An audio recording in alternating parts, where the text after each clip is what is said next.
नमः संस्कृताय दोस्तों, प्रयागराज से मैं साधना यूट्यूब चैनल से आप सबका स्वागत और अभिनंदन करती हूँ। कैसे हैं दोस्तों आप लोग? आशा करती हूँ कि स्वस्थ व्यस्त मस्त होंगे। इसी आशा और विश्वास के साथ दोस्तों आइए आज का पाठ शुरू करते हैं, जो महाकवि भारवी द्वारा रचित किरातार्जुनीयम लेके हाजिर हुए हैं। दोस्तों आज हम लोग महाकवि भारवी के किरातार्जुनीयम के प्रथम सर्ग का जो है 21 और 22 श्लोक का अध्ययन करेंगे। व्याकरणात्मक टिप्पणी के साथ उसके जो है विस्तृत व्याख्या करेंगे। दोस्तों तो बिना देरी किए हुए आइए हम लोग अपने पाठ की शुरुआत करते हैं। उसके पहले आज का मोटिवेशन कोड है, लोगों को अपने सपने मत बताओ, लोगों को अपने सपने मत बताओ, बस उन्हें पूरा करके दिखाओ, बस उन्हें पूरा करके दिखाओ। लोगों को अपने सपने मत बताओ, बस उन्हें पूरा करके दिखाओ, क्योंकि लोग सुनना कम और देखना ज़्यादा पसंद करते हैं। जी हाँ दोस्तों, कहते हैं कि कह के न सुनाओ, करके दिखाओ। तो कह के सुनने में से ज़्यादा अच्छा है कि करके दिखाने में। तो करके दिखाने के लिए एक अपने अंदर जुनून और पागलपन होना चाहिए, और इसी जुनून और पागलपन के साथ दोस्तों अपने लक्ष्य को प्राप्त करने की एक ताकत और हिम्मत के साथ दोस्तों अपने लक्ष्य को प्राप्त करें। इसी मोटिवेशन और इसी विश्वास और इसी दुआ के साथ दोस्तों आइए आज का पाठ शुरू करते हैं। आज का हमारा जो पाठ है तो वो महाकवि भारवी के किरातार्जुनीयम के प्रथम सर्ग का हम लोग 21 और 22 श्लोक का अध्ययन करेंगे। उसके पहले हम लोग कल के जो श्लोक का अध्ययन किए थे उसका वाचन कर लेते हैं, क्योंकि पीछे के श्लोकों को लेके चलते समय पढ़ने में ज़्यादा आसानी होती है दोस्तों। तो आइए जो है कल के जो है 18 नंबर और 19 नंबर और 20 नंबर श्लोक को देखते हैं। महौजसो मान्धना धनर्चिता धनुर्भितः संयति लब्ध कीर्तय न संहता तस्य न भिन्नवृतय प्रियाणि वाञ्छन्त्युषुभिः समीहितुम्। उसके बाद 20 है, महीभृतां सचरितैश्चरै क्रिया सवेदनीह से संसिसति क्रिया महोदयसैतस्य हितानुबन्धेभिः प्रतीयते धातुरिवे हितं फले। उसके बाद 21 नंबर श्लोक है, न तेन सज्यं क्वचिद्युध्यतं धनु कृतं न वा कोपविजिह्यमाननं गुणानुरागेण शिरोभिरुहते नराधिपौर्मल्मिवास्य शासनम्। 22 नंबर श्लोक है, स्वयं राज्येनोऽयम् अनुद्धतं निधाय दुःशासनमित्य शासन मखेष्वखिन्नो अनुमतः पुरोधसा दिनोतिह बेनहिरेणरेतसमः। पिछले श्लोक में दोस्तों जो वनेचर था वह महाराजा युधिष्ठिर से दुर्योधन के प्रति किस तरह से समर्पित हैं उसके जो है सैनिक, और वह पृथ्वी किस तरह से अपने धनों को बरसा रही हैं, और उसके सैनिक जो हैं अपने प्राणों की बाजी लगाकर भी उसके कल्याण के लिए तत्पर रहते हैं। जो धनधर लोग हैं वो अपने प्राणों की बाजी लगाए हुए रहते हैं दोस्तों। और उसके बाद 20वें नंबर श्लोक में कहा गया था कि जो वनेचर था वह युधिष्ठिर महाराज से कह रहे थे कि जो है दुर्योधन अन्य राज्यों की सारी गतिविधियों को अपने गुप्तचरों के द्वारा भली भांति जान लेता है, किंतु उसके अपने मतव्य कार्यों को पूर्णतः संपन्न हो जाने के बाद ही जाने जा सकते हैं। यानी वह अपने जो निजी कार्य होते हैं उसे बहुत ही गुप्त रूप से रखता है, दूसरे के कार्यों को अपने गुप्तचरों के द्वारा जान लेता है, लेकिन अपने कार्य को बहुत ही गुप्त रूप से रखता है। जब उसके कार्य पूरा हो जाता है तो जो है तभी कोई जान पाता है, नहीं तो उसके कार्यों को कोई जान नहीं पाता है। यह वनेचर महाराजा युधिष्ठिर से द्वैत वन में बता रहा है। उसके बाद आज का जो है 21 नंबर श्लोक है। तो आइए देखते हैं कि 21 नंबर श्लोक में वनेचर क्या कह रहा है। वनेचर कह रहे हैं, वनेचर जो है महाराजा युधिष्ठिर से कह रहा है कि वह जो दुर्योधन है, वह दुर्योधन मित्र राजाओं की स्थिति के विषय में वनेचर दुर्योधन के राजाओं के मित्रता के यानी जो वनेचर है इस श्लोक में प्रस्तुत है। 21 नंबर श्लोक में जो है दुर्योधन के मित्र राजाओं की स्थिति का वर्णन करते हुए वनेचर कह रहा है कि दुर्योधन को अपनी आज्ञा का पालन करवाने में कोई कठिनाई नहीं होती, यानी कोई जोर जबरदस्ती नहीं किया जा सकता है। वह जो है प्रत्युत वे शक्तिशाली राजा लोग उसके गुणों से प्रभावित होकर स्वतः उसकी आज्ञा को सिरोधार्य किए रहते हैं। इस श्लोक में वनेचर यह कह रहा है कि वह किसी के साथ कभी जोर जबरदस्ती नहीं करता है और उसके हर कार्य को बड़े बड़े राजा लोग सर झुकाए रहते हैं कि वो कब आदेशित करे और कब हम अपने उसके कार्य को करें। उसे कभी किसी को जोर लगा के आदेश नहीं देना पड़ता है। दोस्तों तो आइए इस श्लोक को शब्दार्थ के माध्यम से पहले देखते हैं अन्वय के आधार पर और शब्दार्थ के 3 शब्द है। 3 शब्द यहाँ पे है, देखिए। तो 3 शब्द का अर्थ उस दुर्योधन के लिए आया। किसके लिए? दुर्योधन के लिए। दुर्योधन के लिए आया है। तेन कहत तेन दुर्योधनेन, तेन दुर्योधनेन यानी उस दुर्योधन के द्वारा, क्वचित मतलब कहीं पर, क्वचित मतलब कहीं पर, उस दुर्योधन के द्वारा कहीं पर जो है उस दुर्योधन के द्वारा कहीं पर सज्जम धनु है।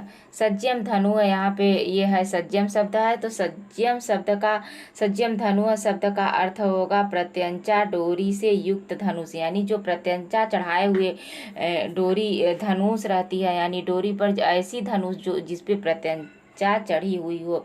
दुर्योधन के द्वारा कहीं पर भी यानी धनुष बाण के सहारे या किसी जोर जबरदस्ती के सहारे ऐसा नहीं होता कि प्रत्यंचा डोरी से युक्त धनुष उठाना पड़े।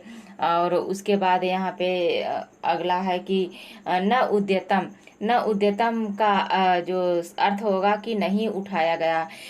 कभी ऐसा नहीं हुआ कि उस दुर्योधन के द्वारा कहीं पर धनुष बाण उठाया गया हो, यानी कहने का तात्पर्य है कि कभी ऐसा नहीं हुआ। यहाँ पे कहने का कि न तेन नहीं तेन मतलब उस दुर्योधन के द्वारा, न सज्जम यानी नहीं उठाया गया, क्वचित कहीं पर धनुष बाण को उस दुर्योधन के द्वारा कहीं पर नहीं उठाया गया, ऐसा कभी नहीं हुआ, यानी वो किसी के साथ जोर जबरदस्ती कभी नहीं किया। उसके बाद है कि न उद्यतम यानी नहीं उठाया गया। उसके बाद है कि आननम व कोपित जिहाम न कृतम। आननम यानी आननम व कोपित जिहाम न कृतम। तो आननम का अर्थ होता है कि मुख। आननम का अर्थ क्या होता है दोस्तों? मुख। आननम का अर्थ मुख होता है। उसके बाद कोपित जिहाम यानी क्रोध के कारण विकृत, न कृत्रिम कहीं नहीं किया गया, यानी वो यहाँ पे कहा गया है कि वह उस दुर्योधन के द्वारा कहीं पर धनुष पे बाण चढ़ाई हुई धनुष को नहीं उठाया गया और ना ही कभी ऐसे अपने हाव भाव के कारण ऐसी विकृति बनानी पड़ी अपनी मुख को। कभी वह क्रोध के कारण नहीं टेढ़ा किया, कभी वह क्रोध के कारण नहीं टेढ़ा किया। वनेचर बता रहा है कि वह इतना गुणी हो गया है अपने यश को, अपने कीर्ति को फैलाने के लिए कि वह कभी किसी पे क्रोध नहीं करता, कभी जोर जबरदस्ती नहीं करता है।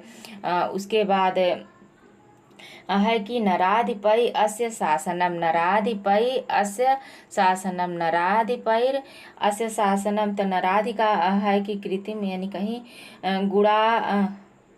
उसके बाद है कि गुणानुरागेण यानी गुणानुरागेण, गुणों के कारण, उसके गुणों के यानी प्रेम के कारण नराधिपन राजाओं के द्वारा, जो राजा हैं गुणानुरागेण शिरोधार्य नराधिपन, यानी जो उसके गुणों के कारण जो राजा लोग हैं नराधिप यानी जो राजा लोग हैं वो क्या करते हैं? अस्य शासनम यानी इस दुर्योधन के शासन को माल्याम माला के समान शिरोधार्य यानी सिर को धारण करते हैं। क्या है? शिरोधार्य माल्याम माला के समान उसके आदेशों का पालन करने के लिए जो गुण से युक्त राजा लोग हैं वो अपने सिर को धारण किए रहते हैं, कहने का तात्पर्य है कि जो बड़े बड़े राजा लोग जो हैं उसके गुणों से प्रभावित होकर उनके ऊपर कभी जोर जबरदस्ती नहीं करता, वो कभी क्रोधित नहीं करता, फिर भी वो लोग उसके कार्यों को करने के लिए जैसे लोग माला को पहनाने के लिए सिर झुकाते हैं, किसी को माला पहनाइए तो आगे से आके सिर झुका लेता है, उसी तरह वो कभी बात को अपने न कहने से पहले ही अनेक राजा लोग जो है उसके बातों को मानने के लिए, सुनने के लिए, करने के लिए जो है अपने सिर को झुकाए खड़े रहते हैं। कहने का ये तात्पर्य है दोस्तों। अर्थात वह कह रहा है कि उस दुर्योधन के द्वारा कहीं पर भी चढ़ी हुई प्रत्यंचा वाला धनुष नहीं उठाया गया है, अथवा क्रोध के कारण मुख टेढ़ा नहीं किया गया है।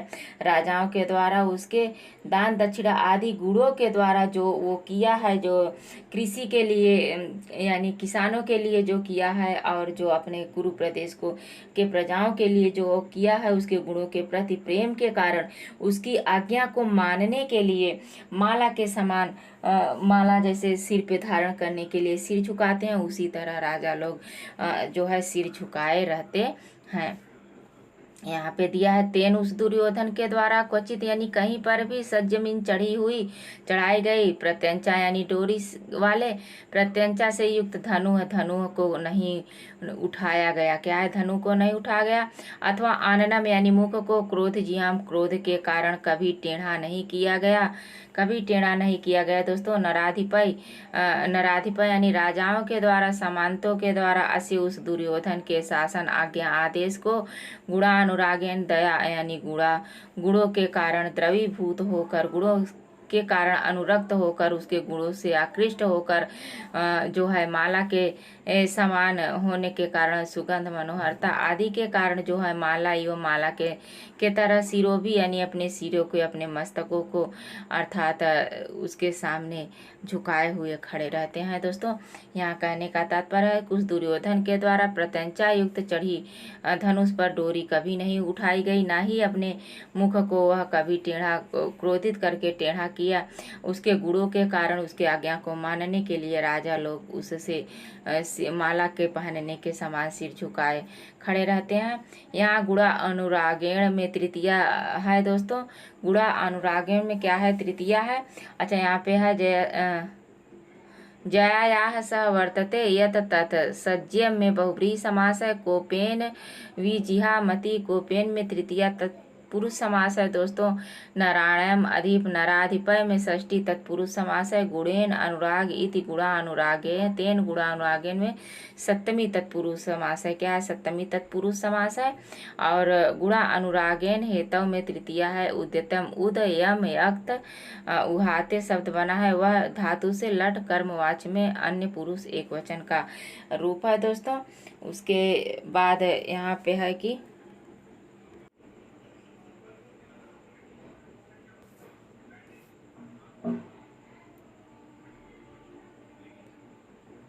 शब्द कैसे बना है दोस्तों। देखिए कि उद्यतम शब्द जो बना है, ये उद्यतम उद उपसर्ग से यम धातु अक्त प्रत्यय लगा के बना है। उहाते वह धातु से लट लकार कर्मवाच्य में अन्य पुरुष एक वचन का रूप है दोस्तों। उसके बाद इस श्लोक में दुर्योधन के अतिशय प्रभाव के कारण जो है इसमें जो है उपमा अलंकार है, क्योंकि जो है उसके कार्यों को सुन के और उसके कार्यों को करने के लिए जो राजागण होते हैं वो माला धारण करने के समान खड़े रहते हैं, तो इस कारण इसमें उपमा अलंकार है। रीति वैदर्भी और छंद वंशस्थ प्रसाद गुण है दोस्तों। उसके बाद आइए हम लोग 22 नंबर श्लोक को देखते हैं। 22 नंबर श्लोक हमारा यहाँ पे है स यम राज्य। 22 नंबर में कह रहा है कि स यम राज्य नव यौन दत्तम निधाय दुःशासन मिथशासन मखेश खिन्नो अनुमत पुरोधसा धीनोति हव्येन हिरण्येतर सम। तो इस 22 नंबर श्लोक में जो वनेचर है वह कह रहा है कि वह जो दुर्योधन न केवल अपने राज्यों को समृद्धि बनाने में लगा हुआ है, अपितु वह क्या कर रहा है, सुरतुण में लगाने में वह क्या कर रहा है, धार्मिक कार्यों में भी तत्परता दिखा रहा है, बढ़ चढ़ के भाग ले रहा है। इन्हीं सब का वर्णन इस प्रस्तुत श्लोक में वनेचर युधिष्ठिर से कर रहे हैं। और तो आइए देखते हैं हम लोग इसके शब्दार्थ और जो है अन्वय के माध्यम से। वह कह रहे हैं कि यहाँ पे है स कौन? स वह दुर्योधन। स वह दुर्योधन युद्ध शासन। युद्ध शासन का अर्थ होता है कि अनुल्लंघनीय आज्ञा के द्वारा, जो जिसके आज्ञा का कोई उल्लंघन न करे। वह स दुर्योधन, वह दुर्योधन कैसा है? जिसके आज्ञा का कोई उल्लंघन न करे। ऐसा दुर्योधन है कैसा? जिसके आज्ञा का कोई उल्लंघन न करे। नव यौनोद्धतम, नव यौनों से दुष्प्रभाव दंड वाला नव यौनोद्धतम शब्द आया है उसके लिए, दुःशासन के लिए। किसके लिए? दुःशासन के लिए दोस्तों। और दुःशासन को तो यहाँ पे कह रहे हैं कि जो नव यौवनों के दुष्प्रभाव से जो उदंड हो गया हो, ऐसा नव यौवनोद्धतम, यानी वह दुःशासन। तो वह दुःशासन कैसा है कि नव यौवनों के दुष्प्रभाव से उदंडित। यमराज्य शब्द का अर्थ क्या होगा कि युवराज के पद पर नियुक्त करके, निधाय मतलब नियुक्त करके। तो यह जो दुर्योधन है वो कैसा है? जिसके बातों का कोई, जिसके आज्ञा का कोई उल्लंघन नहीं करता। ऐसा दुर्योधन जो है अपने छोटे भाई दुशासन को युवराज के पद पर अपनी राज्य की जिम्मेदारी देकर वह क्या कर रहा है? वह पुरोधसा, पुरोधसा शब्द का अर्थ होगा पुरोहित के द्वारा। पुरोहित के द्वारा अनुमत यानी अनुमति प्राप्त करके, पुरोहित के द्वारा अनुमति प्राप्त करके। अखिन्न शब्द का अर्थ होगा मखेन्व, यानी अखिन्न शब्द का जो आलस रहित होकर। पुरोहित के द्वारा जो है अनुमति प्राप्त करके आलस रहित होकर वह क्या कर रहा है? मखेश्व यानी यज्ञों में। मखेश्व शब्द का अर्थ होगा कि यज्ञों में। हव्यन मतलब हवों में लगा रहता है। अग्नि को जो है हवन के माध्यम से और जो है यज्ञ के माध्यम से अग्नि को प्रसन्न करने में लगा हुआ है। अपने राज्य की समृद्धि के लिए, अपने प्रजाओं के कल्याण के लिए वह क्या कर रहा है कि अपने छोटे भाई दुशासन को युवराज के पद पर नियुक्त करके और जो है यज्ञ के द्वारा अग्नि को प्रसन्न करने में लगा हुआ है। तो ये शब्दार्थ है दोस्तों। युद्ध शासन शब्द अर्थ है प्रज्वलित, अपहित, अनतिक्रमणीय शासन, आदेश, आज्ञा, यानी जिसके आज्ञा का कोई उल्लंघन न कर सके, ऐसा दुर्योधन है। दुर्योधन के लिए है नव यौनोद्धतम है नवीन, नई अवस्था, नई जवानी के कारण प्रचंड प्रबल धनुधर जो दुशासन है, अपने छोटे भाई दुशासन को युवराज के पद पर नियुक्त करके वह जो है पुरोहित से आज्ञा पाकर आलस रहित होकर जो है यज्ञों में और हवन के द्वारा अग्नि को प्रसन्न करने में लगा हुआ है। वह अपने अग्नि को प्रसन्न करने में लगा हुआ है। कौन? वह दुशासन, वह नेचर, अरे सॉरी दोस्तों, वह जो है दुर्योधन। यहाँ अपहित आज्ञा वाला, जिसकी आज्ञा का कोई उल्लंघन न करे। क्या है? जिसकी आज्ञा का कोई उल्लंघन न करे, ऐसा वह दुर्योधन नई युवा अवस्था के कारण जो गर्भयुक्त है, वह दुशासन को युवराज के पद पर स्थापित करके और स्वयं क्या कर रहा है कि पुरोहित की अनुमति को प्राप्त करके यज्ञों के द्वारा अग्नि को प्रसन्न करने में लगा हुआ है। अग्नि को प्रसन्न करने में लगा हुआ है दोस्तों। व्याकरणात्मक टिप्पणी को देख लेते हैं। इद्धम शासनम यश स इद्ध शासनम में बहुव्रीहि समास है। क्या बहुव्रीहि समास है? क्योंकि यह जो है दुर्योधन के लिए कहा गया है। नव यौवनम में कर्मधारय है। यौवनेन उद्धम इति नव यौवनम उद्धमेन में तृतीया तत्पुरुष समास है। युवा चास और राजा च इति युवराज में कर्मधारय समास है। युवराजस्य कर्म नव यौराज्यम तस्मिन् यौवनम हिरण्यरथ में बहुव्रीहि समास है दोस्तों। और अनुमतः शब्द कैसे बना है? अनु उपसर्ग के मन धातु से अक्त प्रत्यय लगा के बना है। उसके बाद यहाँ पे निधाय शब्द है। निधाय शब्द कैसे बना है? नि उपसर्ग से धा धातु से अक्तवा के स्थान पर लेप लगा के बना है। दिनोती शब्द कैसे बना है? धिन्व और लट लकार अन्य पुरुष का एक वचन का रूप है दोस्तों। और इसमें अलंकार है, उत्प्रेक्षा अलंकार। किसके कारण? धिनोति के कारण और निधाय के कारण। इन सब के कारण जो है दुर्योधन कुशलता के कारण मानो वो ऐसा ऐसा कर रहा है कि वह जो है पुरोहित से अपने प्राप्त करके प्रसन्न करने की कोशिश कर रहा है। इन सब में अनुप्रास अलंकार है। और इस श्लोक में जो है वंशस्थ छंद और रीति वैधर्वी प्रसाद गुण है दोस्तों। तो आज बस यहीं तक। आशा करती हूँ कि आप लोगों को वीडियो अच्छा लगा हो।